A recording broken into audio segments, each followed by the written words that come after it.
segue back into the games. We've got a couple more to hit here. All right, you ready? I'm ready. Niners knocking off the Vikings, and all of a sudden the Niners are on a roll. The Shanahan offense is looking really good. Ooh, the run is going well. Love Deebo Samuel. If my kids were still young enough where I was buying them jerseys of my favorite players and making them wear them, I would buy them the Deebo Samuel. I'm with you. Outstanding. Right? Yes. Maybe the number one weapon in football right now. Just as a guy who likes to watch football, how could you not like what he's doing? Exactly right. Just do it all. Awesome. Hey, whatever the team needs, you do it. Yeah, Run over the middle, get killed, block in the running game, play running back, play receiver, whatever. He's a weapon. The entire thing. I think he's the most important non-quarterback in football right now. There you go. That's what I would classify him as. And yeah, Shanahan, as much as people want to sometimes crap on Kyle Shanahan and his draft misses, which I understand there's a lot, I could still fight back with some ones that have hit too. That one hit. And Deebo in the second round is hit. Yeah. I mean, definitely one of the 5 best receivers in football right now. Shanahan's on a roll. It's a shame Deebo got hurt a little this week. Yeah. So he's going to probably miss this week. Really, I bet you he misses 2 weeks with a groin injury. Fred Warner got hurt in the game a little bit. But, man, they looked like a different team on the field the other day. Jaquaski Tart was back. Dre Greenlaw, linebacker, was back. And, of course, they've been on fire on the offensive side of the ball, and I still think the 49ers are a team that's capable of winning the Super Bowl. Wow. I really do. Wow. Yes. I thought you were going to say capable of it, playing into January. Yeah, I really think they have February. Still the February magic. I do. When I look at the NFC, I said this on Monday, I think the top 6 seeds can all win the Super Bowl. And I got less questions right now about the 49ers as compared to the Dallas Cowboys or maybe even the Rams. After how they played recently. Yeah. So, if you made me rank the NFC, I'd probably put the 49ers like the 4th best team in the conference. After the Packers. The Cardinals and the Bucks. Okay. Yeah. I think right now at this moment, that's where I'd put them. We're going to get into watching some things that worked so well against the Vikings. I want to frame it, though, not just in what happened Sunday.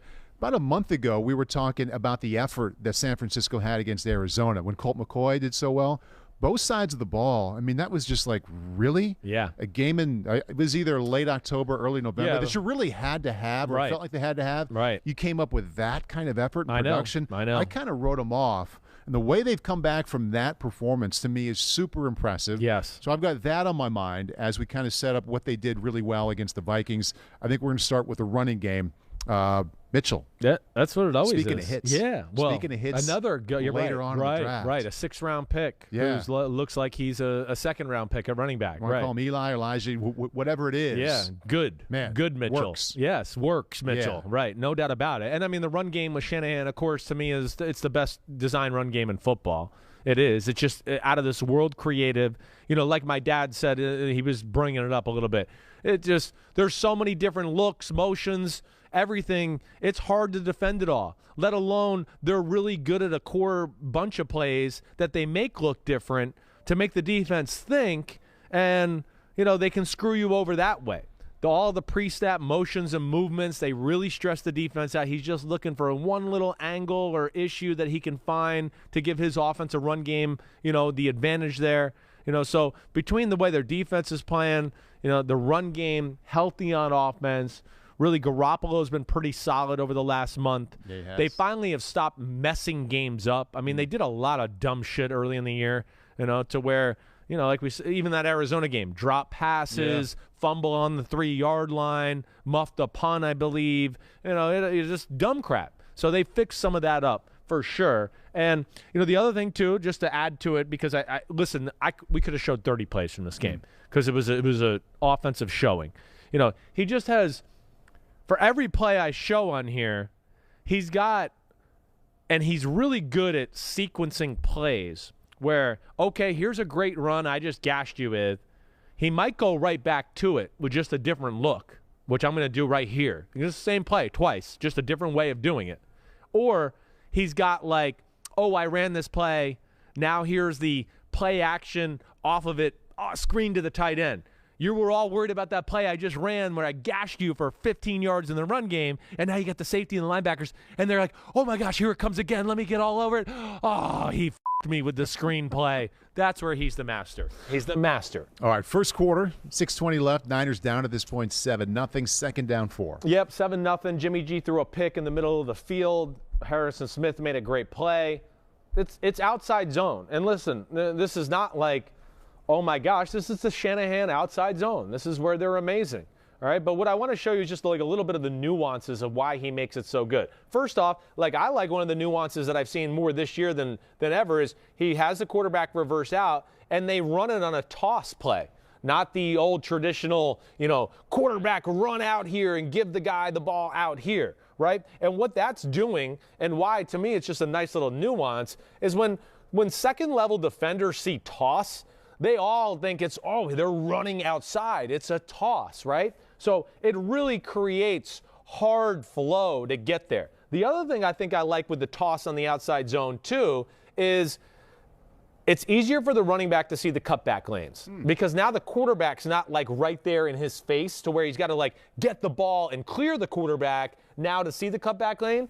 Does that make sense? You know what I mean? Great, yeah. He gets the ball and the picture's clear, so he can really read it. So it's not about here just being the most amazing thing in the world, but you can see everybody's trying to get a reach block here. He's trying to edge that guy.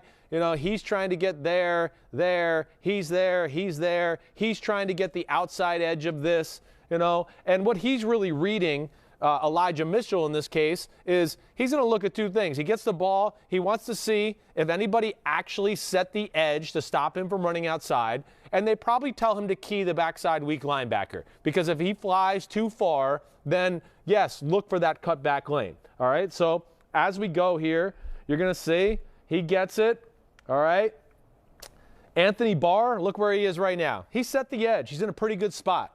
He's got the outside arm free. He's on the outside angle of the tight end there. That to me does not look like you're going to be able to run the ball outside, right? They probably key in the linebacker again, like I talked about. Look where he is. He's really over here far right now, right? He's starting to move this way pretty aggressively. So I'm sure he's been caught all week to kind of key these type of things. What they do tell you to do is kind of press the edge about as long as you possibly can press it. Trent Williams does a great job of getting the backside defensive lineman on the ground. Harrison Smith's responsible for that outside gap, but as we see here, a little bit like what we talked about with New England a little bit and the Titans, this gap right here is getting way too big, right? Way too big. That middle linebacker sprinted out of there so fast, That's what I mean. He's flying over, right? So between that guy and this, he's now attention, cutback, boom. Yep. And I think that the great thing is just how well he can read it, and how well he does as far as he's still pressing the edge right here. He's still pushing people this way to where people are still flying and trying to get over there. So he gives this all the chances it needs to work on the front side before he finally just says, boom, there's the cutback lane. And again, with these schemes, Shanahan's the best at doing it, but it's again, some guys aren't even really blocking guys. They're just hey, just keep pushing this guy and we'll just try to get people on people. And he gives him a few things to read and bam, there you go. Take it back, Chris, to sure. About a moment or two after he takes the toss sweep. So back it up. So right about there. Yeah. Okay, so, and I'm just thinking about it because it's such a good point. I hadn't heard anybody bring this up. You said on the reach, if he takes the handoff, quarterback's in his face, he can't really cut back and read it. His body is set on such a path when he takes that reach handoff to go that way. To go this way. It's hard, first of all, to see it. Yes. Second of all, to make readjust that your body so quickly. Right. So that is point number one to me that you've made today about how the toss sweep is better for the running back here than the actual reach handoff. Exactly right. Well done. It gives him that idea. It gives him that ability. And to your point, what you're saying is he gets to square his shoulders up a little bit towards the line of scrimmage more instead of being so like this. He's just now he's getting the ball like this, right? Yeah, he's getting the toss this way instead of being like this out there. Yeah. And to me, it's a big point and why they become really good at it and can see those cutback lanes. And of course, he's patient with it and he's a good down the hill runner. So bam, Very 15 good. yards there, so whatever. Yeah. But that's where they're awesome. So Mitchell was getting it done, offensive line. Now you roll in the Deebo Samuel effect. Package. He's not really getting double-digit carries, but they work it in at just the right time, like the very next play. The very next play. But, what you're going to see here is a totally different alignment, all right? it's a totally different alignment than what we just saw. All right? And now, again, it looks okay. But before we had a tight end right here, right? You had a tight end here, and I believe even there was a wide receiver way outside in the screen that we couldn't see who blocked the corner, right? Now it's like moving parts, motion. Here's a fullback. Here's Deebo Samuel offset. There's Jeff Wilson in motion, right? So you got your running back. And the first thing that I think people need to realize is they create a personnel mismatch because this is 21 personnel, right? It's two backs, one tight end. Yeah. But wait, Deebo's playing tailback. It becomes 31 personnel. Now it's really three backs, one tight end. So basically you got two pretty good blockers in Juszczyk and Wilson, plus you got Kittle, who's one of the better run-blocking tight ends, and it becomes a little bit more of a run-heavy 21 or 31 personnel like we're saying. So that's going to cause some issues as well. Now, this is where, again, it's pretty much it's the same play. It's outside zone. Look, everybody's trying to reach. The defense was lined up a hair differently. But now this time, once Anthony Barr out here, remember before the tight end was lined up on him and he got on the outside and got that outside arm free to where you weren't going to run outside of him. This time, the tight end doesn't get him. He slips right inside to stop the second-level linebacker, Kendricks, right, Kittle, and he kind of takes a little step inside for a second. And what does that leave? It leaves Juszczyk to now cut him off from not setting the edge, right? So he's got that. Now Wilson's going to go in motion, and he's got leverage already on Bashaud Breeland. He's going to run him up the field and eventually block him. But now this is one where, yes, Deebo Samuel is allowed to look for the cutback lane too, and man, maybe if he got the ball and did it right away, he would have been able to do it, but they don't want him to do it that early. Again, they're telling him to press the edge.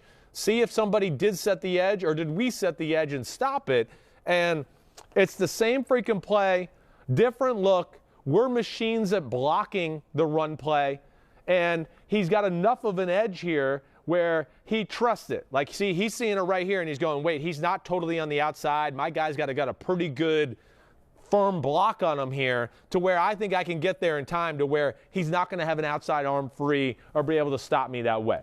And now, as the play develops, he continues to press it. And, did a little hesitation, which is where he's very natural runner. He kind of did a good job of, helping set the edge. And I want to see if I can really slow this down at the right point. Watch him do a little, hesitation in just for a second. He slowed down, he might cut there. It helped Anthony Barr get reached just a little bit more to where he could get around the edge. And he presses that, and they got bodies on bodies everywhere. All right? And he runs for a touchdown right around the edge. Touchdown, San Francisco 49ers. Same play that they've mastered.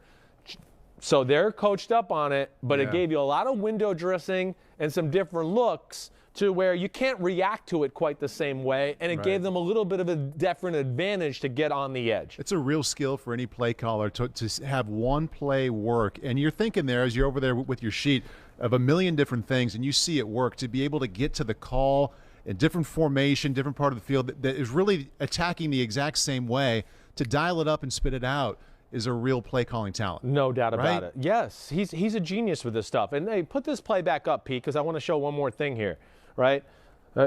Just because this is the last thing, and this was kind of a part of the game. But yeah, you're exactly right. It's a real skill by Shanahan. He's got checks and balances for everything.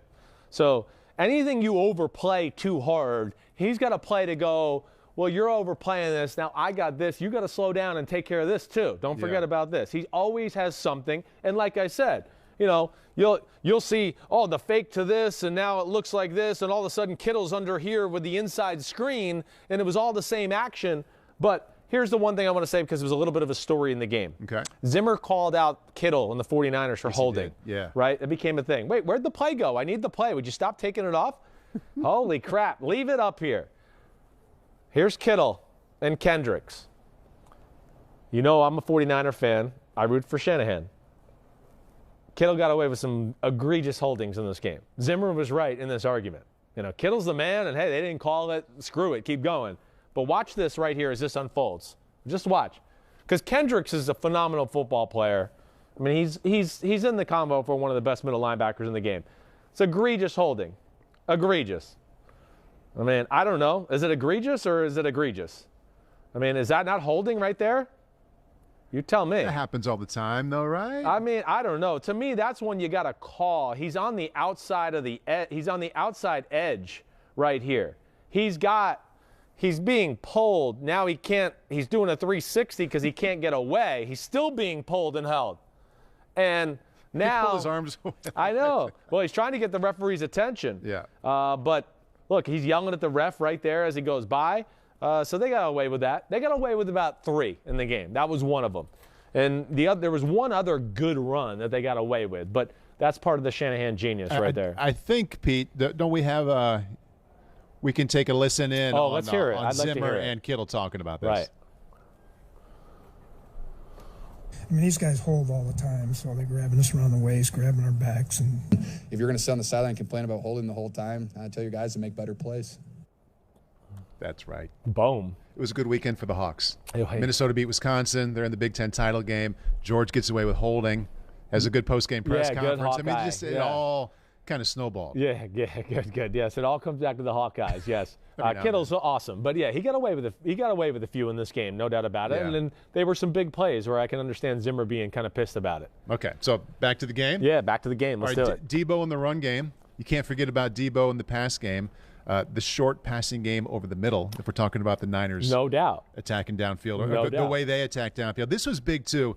Third quarter late, 31-26. Yeah. So, again, it's the same run play that we've just showed. That's where I want to get into this is just the checks and balances thing where, it's the same thing. It's outside zone. It's all the same reach block. They're all trying to do the same thing that we've just coached up here, but they're getting to a point where they're really kicking people over here. I mean, look, they got 8 people at the line of scrimmage. The backside of the 8 is on even with the backside tackle. So you really got 1, 2, 3, 4, 5. You got 6 guys who are at like the right guard and over to stop anything going this way.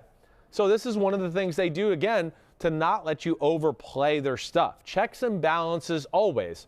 And on this play, I don't think they call it this way all the time, but I'm sure Shanahan started to see, wait, they're overplaying our stuff, and he gives Jimmy the option to, like, X dart, X slant, whatever it is, to throw the ball to him if he feels like the backside guy is being too aggressive. And you got to watch Jimmy G here. As he goes through the run fake, it becomes a little bit of like a read option. It's an RPO, right? His eyes are going to go right to this guy. And he's just looking. He's going to give the ball if the guy kind of stays here and hangs. But if he sees him start to go, he's going to pull the trigger and hit Deebo Samuel over the middle like they do. Hey, they were pretty good at stopping a lot of their over-the-middle stuff. Yeah, Zimmer was aware of it. And that's how they got the interception and all of that. So here we go.